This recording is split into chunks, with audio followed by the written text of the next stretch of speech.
Yo, what's up guys? It's Noah here, and in today's video, I'm going to be talking through a couple player props I like on Prizepicks for tonight's NBA slate on Wednesday, May the 3rd.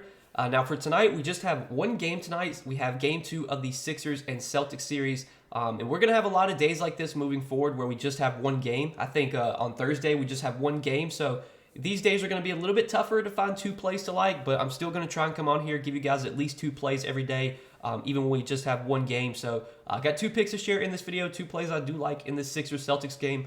Before we get started breaking down the plays, though, if you guys do enjoy these Prizepicks videos, if they do help you out, make sure you hit that like button down below. Be sure to hit that subscribe button if you have not yet.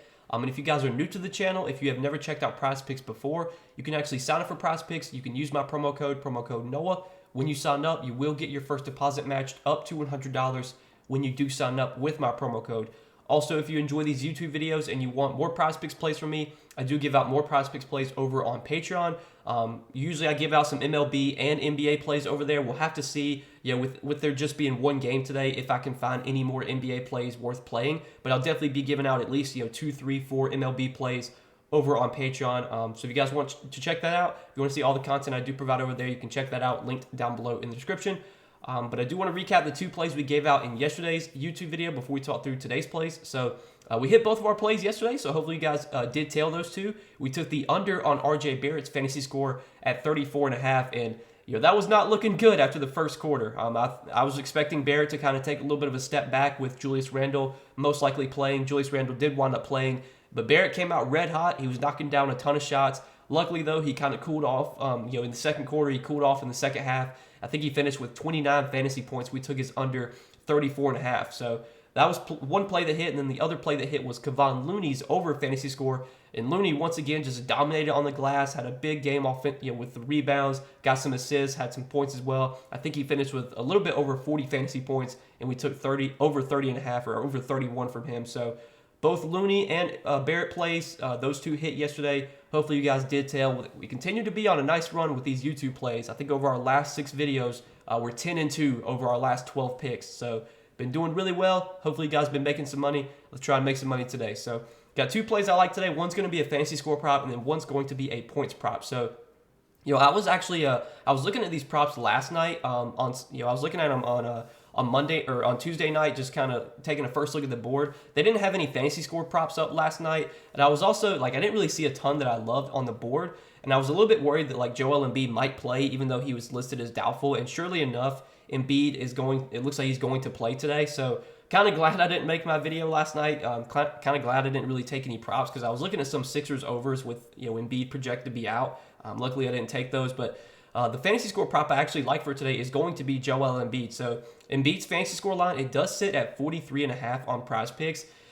This line just feels too low to me, and maybe I'll look stupid here, taking an over on Embiid coming back from injury, but there's really been no reports of Embiid being limited. If we do get a report that Embiid's limited, I guess whatever, we'll just take the loss. But I have a feeling that Embiid's going to be close to 100%. And even if Embiid plays 30 minutes, this is a line that Embiid can still clear in 30 minutes. Because if you look at this season in terms of fantasy points per minute, Embiid's been I think he's been the third best fantasy point per minute player this year behind Giannis and behind Jokic. Embiid's averaging 1.62 fantasy points per minute. And on average, when he plays 30 minutes, he would project for 46 fantasy points. So this line definitely feels a little bit too low for Embiid if we're getting him even close to 100%. And if he is limited to 30 minutes, again, this is a line he could still clear in 30 minutes. But if he plays his full 36, 37, 38 minutes, I would feel really good about Embiid going over this fantasy score line. I know the matchup against Boston is not ideal. Boston is a really good defensive team, but Embiid's had a lot of success against Boston this season. You look at their 4 matchups. In their 4 games against the Celtics, he's gone over this fantasy score line in every single game. 79.6 fantasy points, 68.9, 44.9, and 48.5. So he's had some really good games against the Celtics. I think the Celtics are a team that we saw in the Brooklyn series. We saw Embiid getting double teamed a lot. He really didn't have a ton of good games against Brooklyn. He did go over this fantasy score line in 1 out of the 3 games he played. There was one game where he finished with exactly 43.5 fantasy points, and then there was one game he went under. But I think the reason he kind of struggled so much in that series was just because Brooklyn was doubling him a lot. They weren't really letting him get a ton of shot attempts up, and he wasn't really able to be super aggressive. Now, This Boston team, although they are a good defensive team, they're also a team that I think really trusts their guys one-on-one with Embiid. So like Al Horford, Robert Williams, I think they trust those guys one-on-one to guard Embiid. I don't know if we're going to see Embiid getting double-teamed a lot. Even if he is, I mean, he can still get there. He can still go over this fantasy score line, because he can get rebounds, he can get some assists, he can get defensive stats as well. It's not like we're relying on him to score a certain amount of points. I was looking at his points prop. It was at 24.5. It already got bumped up to 25.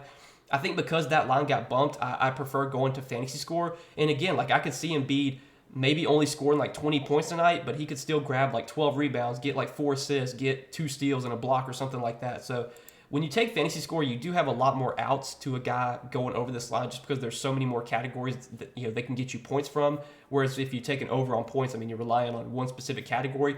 For example, with the RJ Barrett play yesterday, I mean, RJ Barrett, I think he went over like a lot of his props yesterday, his points prop. I think he went over like his PRA maybe, but he didn't go over fantasy score, because there's just more ways for him to get, especially for a guy like Barrett, he's not a guy that's going to get like a ton of blocks and a ton of steals. He'll have some turnovers. Well, that's kind of different with Embiid. Embiid can get blocks and steals. He's not like a super high turnover guy. So I see a lot of ways for Embiid to go over this fantasy score line. Really, I'm just banking on him playing close to full minutes with how good of a permanent producer he is. If he plays 30, 31, 32 minutes, I think he's got a good chance of going over this line even in 30 minutes. If he plays 36, 37, 38 minutes, I would be really surprised if he doesn't go over this fantasy score line. So that's the first play I like for today is Joel Embiid, more than 43.5 fantasy score.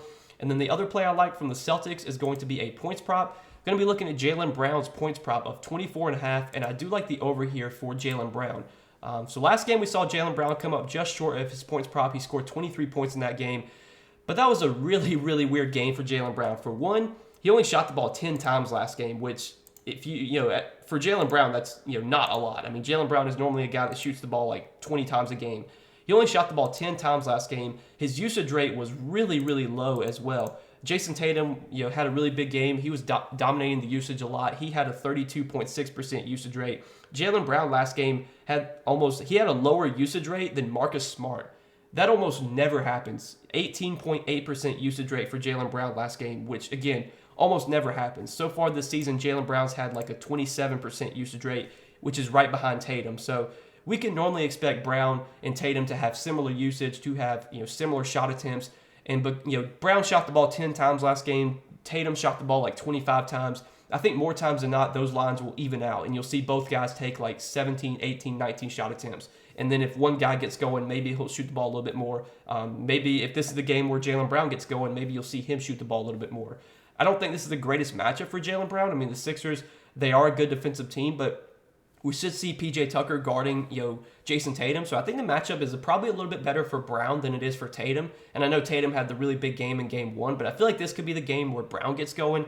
And again, he only shot the ball 10 times last game, and he still scored 23 points on just 10 shot attempts. He also scored 23 points on an 18% usage rate.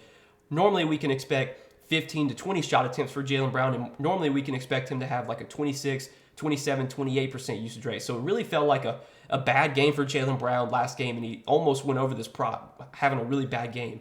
We know he's going to play a ton of minutes. Last game, he played 42 minutes. With the Celtics already down a game in this series, they're really going to need to push their guys here. They can't afford to go down 0-2. So I'm expecting, once again, big minutes for Jaylen Brown. I would expect more than 10 shot attempts, and I think he's got a really good chance of going over 24.5 points. I think this line probably does get bumped. I was looking at DraftKings Sportsbook, and they currently have this prop at minus 140. So anytime you see a prop that's minus 140 or higher, usually that line does wind up getting bumped at some point. So I wouldn't be surprised if this does get bumped to 25. If it does get bumped to 25, you could still take it, or you can maybe pivot to like fantasy score. I was debating taking fantasy score or points for Jaylen Brown.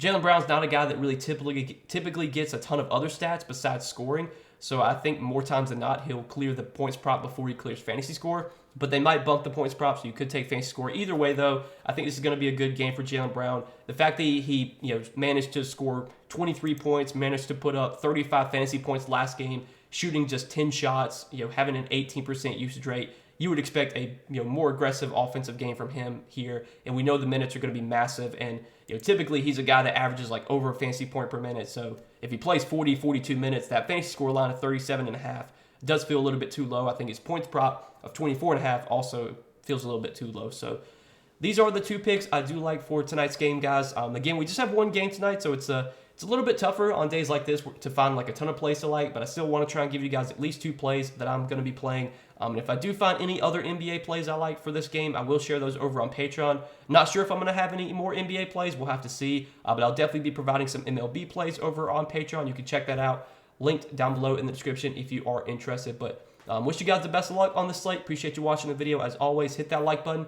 If you guys enjoyed, hit that subscribe button if you have not yet. And be sure to check out Prizepicks as well. If you have not signed up for Prizepicks yet, you can sign up and use my promo code NOAH. You'll get your first deposit matched up to $100 when you do sign up with my promo code. But that's all I got for tonight, guys. Wish you the best of luck on this slate. Hope you guys enjoyed. Hopefully we can all make some money tonight, and I'll see you guys in the next one. Peace.